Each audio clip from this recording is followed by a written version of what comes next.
તાજેતરમાં બનાસકાંઠા જિલ્લાના સરહદી વિસ્તારમાં અને ખાસ કરીને સુઈગામ, વાવ, થરાદ અને બાબર તાલુકામાં જે ભારે વરસાદની પરિસ્થિતિ ઉત્પન્ન થઈ હતી અને તેના લીધે જે રિલીફ અને રેસ્ક્યુ મેજર કરવામાં આવ્યા હતા તેની હાલમાં જો વાત કરવામાં આવે તો તત્કાલીન સમયે જિલ્લા વહીવટીતંત્ર દ્વારા અને વિવિધ NGO અને સામાજિક સંસ્થાઓના સહયોગથી અંદાજિત 4 લાખ જેટલા ફૂડ પેકેટનું વિતરણ કરવામાં આવ્યું હતું અને સાથે જ તેટલી પાણીની બોટલો પણ આપવામાં આવી હતી. આ ઉપરાંત 19,000 જેટલી વિવિધ જીવન જરૂરી ચીજ વસ્તુઓ ધરાવતી રાશન કીટ પણ આપવામાં આવેલી હતી.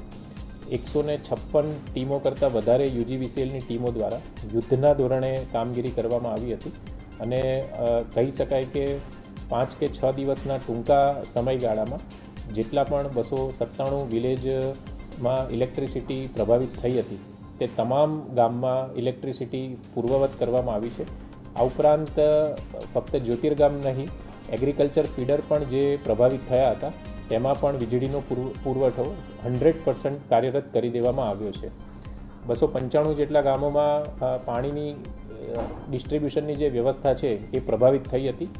આ 295 ગામમાંથી હાલમાં 292 ગામ છે તેમાં પાણીનો સપ્લાય ચાલુ કરી દેવામાં આવ્યો છે અને બાકીના જે ગામો છે એમાં ટેન્કરની વ્યવસ્થા દ્વારા પાણી પહોંચાડવામાં આવે છે.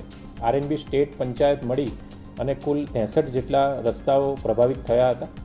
RNB વિભાગની ટીમો દ્વારા પણ રાત દિવસ કામગીરી કરી 63માંથી 47 જેટલા રસ્તાઓ છે એ પૂર્વવત કરી દેવામાં આવ્યા છે અને હાલમાં 17 જેટલા રસ્તાઓ છે તેના ઉપર મરમ્મત અને અન્ય જરૂરી જે કામગીરી છે ચાલી રહી છે.